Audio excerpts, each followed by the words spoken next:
নমস্কার, বাঙালি রান্নাঘরে আপনাদের সবাইকে স্বাগত। আজ আমার রেসিপি পেঁপের ছক্কা। পেঁপের ছক্কা করার জন্য এখানে সাদা তেল নিয়েছি আর একটা তেজপাতা দিয়েছি, আর এখানে দেব একটা শুকনো লঙ্কা। শুকনো লঙ্কা তেজপাতাটা একটু সামান্য গরম হলেই এখানে আমি দিয়ে দেবো একটু জিরে ফোড়ন। এখানে দিলাম একটু জিরে।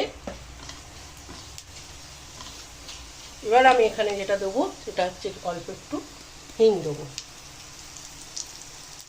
হিং দেওয়ার পর এটা আরেকটু হতে দেবো। আর এখানে যেটা কুটে রেখেছি, একটা পেঁপে নিয়েছিলাম, পেঁপেগুলো এরকম ডুমো করে কাটা, আলুগুলো এরকমভাবে কেটে রেখেছি। এখন আমি পেঁপে আর আলুটা এর মধ্যে দিয়ে দেবো। দেওয়ার পর এটা তেলের সাথে খানিকক্ষণ রান্না করতে দেবো। পেঁপে আলুটা আমি একটু নাড়াচাড়া করে নিচ্ছি 1 মিনিটের মতো। এখন এখানে যেটা দিতে হবে, অল্প একটু হলুদ দেবো, সামান্য একটু হলুদ দেবো, আর তার সাথে দেবো পরিমাণ মতো একটু লবণ দিয়ে আমি আর একটু নাড়াচাড়া করে নেবো।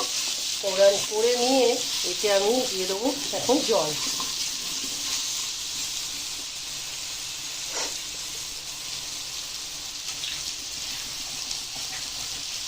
এতে আমি জল দিয়ে দিলাম। অনেকটাই জল দিতে লাগবে, কারণ পেঁপেটা আলুটা সেদ্ধ হওয়ার জন্য যে জলটা লাগে এটা দেবো। আর এর সাথে এখানে দেবো কাঁচা ছোলা, আমি সারা রাত ভিজিয়ে রেখেছিলাম, এগুলো এখন এখানে দিয়ে দেবো।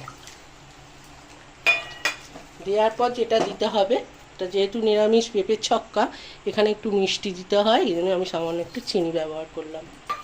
করার পর এটা আমি ঢাকা চাপা দিয়ে আমি সিদ্ধ হতে দেবো। আমি এখন ঢাকনাটা খুললাম।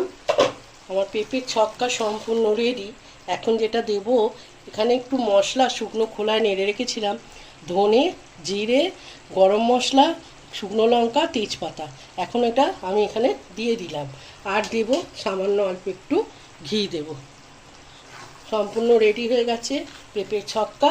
আপনারা একবার ট্রাই করে দেখবেন বাড়িতে, নিশ্চয়ই ভালো লাগবে রুটি পরোটার সাথে। যদি ভালো লাগে একটা লাইক, শেয়ার আর কমেন্টের জন্য অনুরোধ রইল। ভালো থাকুন, সুস্থ থাকুন, ভালো খাবার খান।